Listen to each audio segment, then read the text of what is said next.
Hare Krishna, everybody. Hare Krishna. Hare Krishna Prabhuji, Hare Krishna. Hare Krishna, Prabhuji. Hare Krishna Prabhuji. Hare Krishna Prabhuji. Patel Prabhu, Hare Krishna Prabhuji. Prabhuji. Hare Krishna Prabhuji. Krishna Prabhuji. Hare Krishna. Hare Krishna. Hare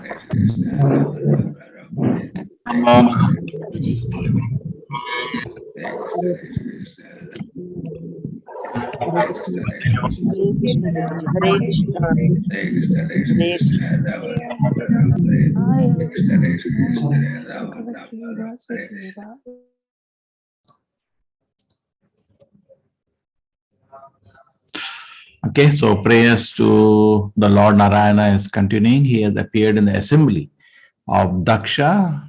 We say generally Vishnu. Material word, the same form is generally called Vishnu, and spiritual word it's called Narayana.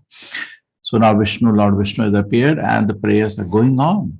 Everybody is offering prayers. We saw Brahma offer prayer, Lord Shiva offered prayer, Daksha offered prayer, Daksha's wife offered prayer yesterday. Now still some more prayers are there. Let us patiently continue and don't read Bhagavatam as the book of stories. Then it is Prabhu, ye thoda jaldi chalo na, stories sunaओ. Bhagavatam is not set of stories. Then you have to search some other book. Okay. Brahmo vacha namaste shita sattvaya dharmadinam cha sutaye nirgunaya cha yat kastham naham veda pare apicha. The personified Vedas said, we offer respectful obeisance unto you, the Lord, the shelter of the quality of goodness, and therefore the source of all religion, austerity, and penance. For you are the transcendent to all material qualities, and no one knows you or your actual situation.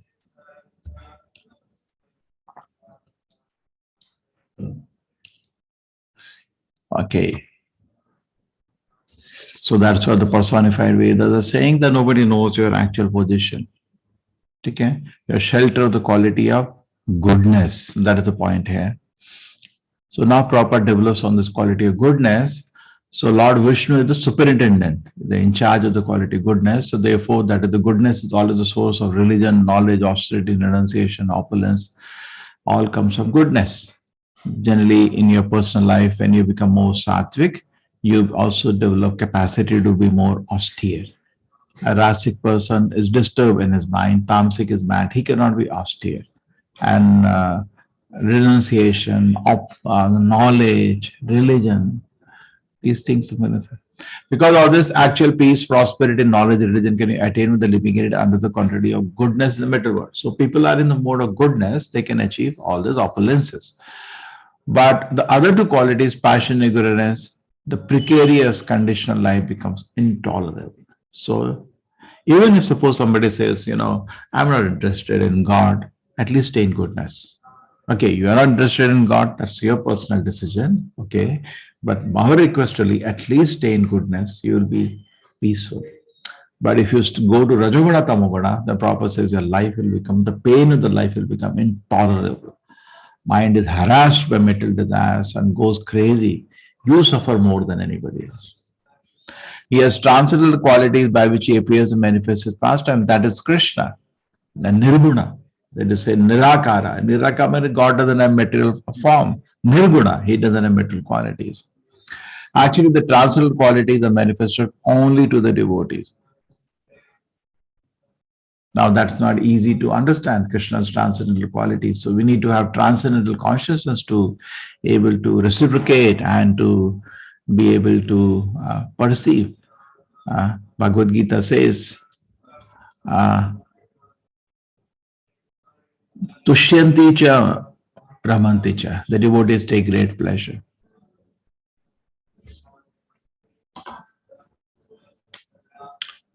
Okay.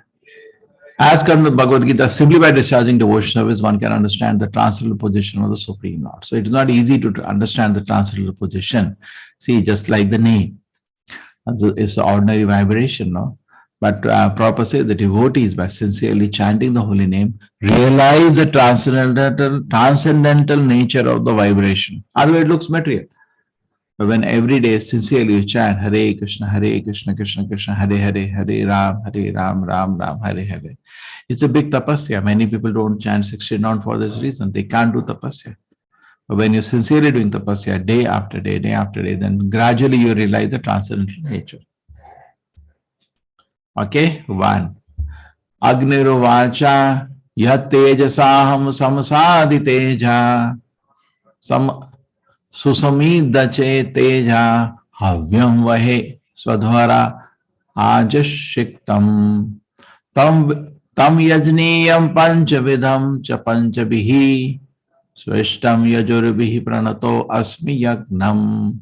The fire god said, my dear Lord, I offer my respectful obeisance unto you because of your favor. I am as luminous as blazing fire, and I accept the offering mixed with butter and offered in sacrifice. The 5 kind of offering according to Yajurveda are all your different energies, and you are worshipped by 5 kind of Vedic whims. Sacrifice means your supreme personality of God. Now, fire god. He said, because of your blessing, I am as luminous as a blazing fire. Now, this is Vedic cosmology is different from the modern day cosmology. So, whole thing, take care. And this is fire god is a blazing fire. Except the offering mixed, we do the fire god. We offer some homa to the fire. Yes, he said, I accept. So 5 kind of offering you make out Yajurveda are your all different energies. Your worship of 5 kind of Vedic hymns. Now I'll just take the main point. It's in Vishnu Purana that by offering sacrifice to Vishnu, one can gradually be liberated. The whole target of life, therefore, is to please Lord Vishnu. What is it? The target of life. If suppose your achievement of life will be, whatever I did, could I please Lord Vishnu? That will be the target of success. That will be the measuring of success. Was the Lord pleased? Don't assume. Don't assume that Lord is happy. No, rather the kind of quality of our service and quality for sinful activities, quality for offenses may actually be displeasing the Lord. Okay. So don't assume. Clearly said, at the age of Kali, the only successful performance of yajna or sacrifice is yajna is sankirtana praya. In Kali Yuga, the only thing which is possible to be done is sankirtana yajna. The fire god is talking about fire and different kind of offering proposed. Just leave all the aside. Kali Yuga is only namas yajna sankirtana. That's the Bhagavatam, 11th canto. It says yajna sankirtana praya yajanti sumita. All the Lord will start in Kali Yuga nama sankirtana, and intelligent people will accept that process. And the best type of sacrifice simply is to chant Hare Krishna, Krishna Krishna, Hare Hare, Hare Ram, Ram Ram, Hare Hare. So this yajna performance comes from Lord Chaitanya Mahaprabhu is Vishnu himself. That's given in the Bhagavatam. Yajna, Sankirtana Yajna. As Lord Vishnu appeared in Daksha Yajna long ago, Lord Chaitanya has appeared in this age to accept our Sankirtana Yajna. So beautiful now. So in the long time ago, Lord appeared to accept the offerings of Daksha. Simply in Kali Yuga, he appears as Lord Chaitanya to accept our Nama Sankirtana. So take advantage of this process. One more. Deva Uchuhu Pura Kalpapaye Swakritam Udari Krita Vikritam Tam Evadya Tasmin Shalila Uragendra Dishayane Puman Sheshe Siddha Hriday Vimshitadhyatma Padavehi Swa Evadyaksho Yahapati Charasi Bhrityan Avasinaha.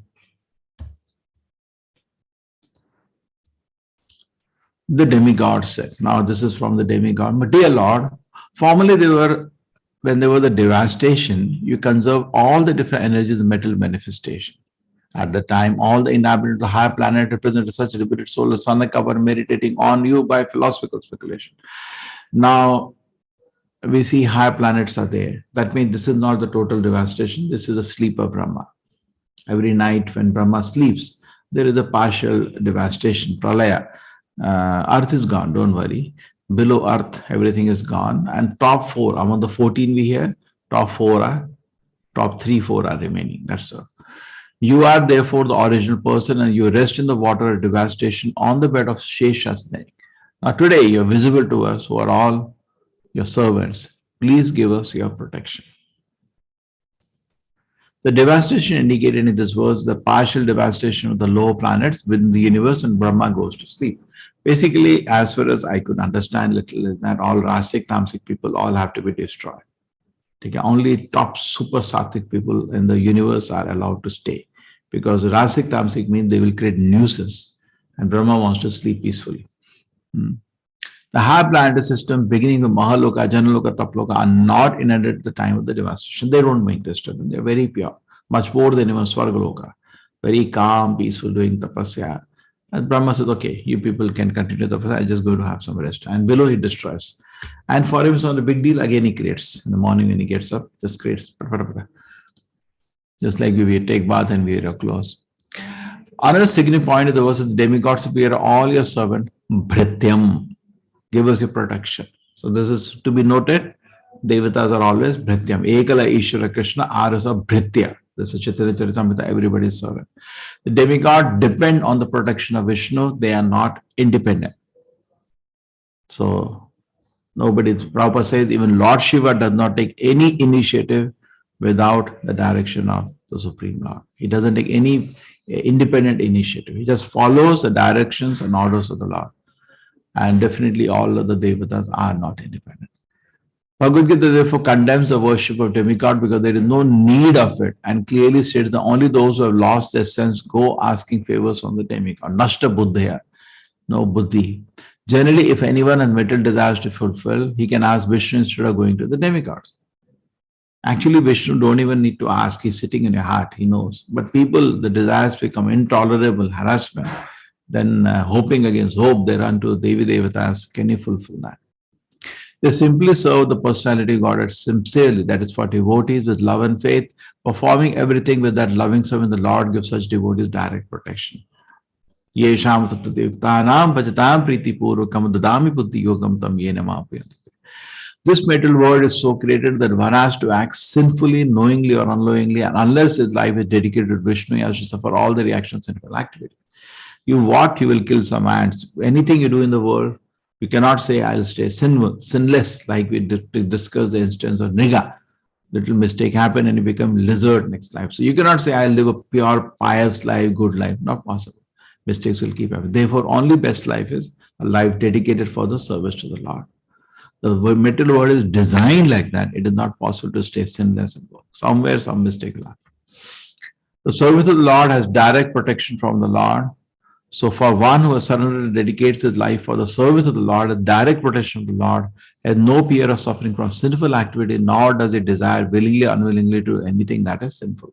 So devotee doesn't do anything sinful, and he has the direct protection from the Lord. Okay? And no need to fear from suffering the sinful activity. Nice? Beautiful. Now tomorrow we take more. We're already 6:03. Chalo, one more we do. Gandharva uchuhu amshan shas te deva marichi adaya te brahmendraya deva gana rudra purogaha krida bhandam vishwamidam yasya vibhumam tasmai nityam nata namaste kuravama. The Gandharva said, dear Lord, all the demigods, including Lord Shiva, Lord Brahma, Indra, Marichi, and all the great sages, are all only differentiated parts and parcel of your body. You are the supreme, almighty, great. The whole creation is just like a plaything for you. We always accept you as the supreme personality Godhead, and we offer respectful obeisances unto you. This is Gandharvas.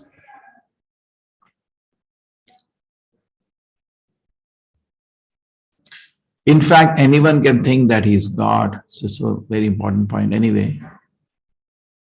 So Lord Shiva, Brahma, Indra, Marichi are all the differentiated part. Okay? And creation is just like a plaything for the Lord. We always accept you and offer you obeisances. Anyone can think he is God. That is false, puffed of conviction of material life. That's everybody does.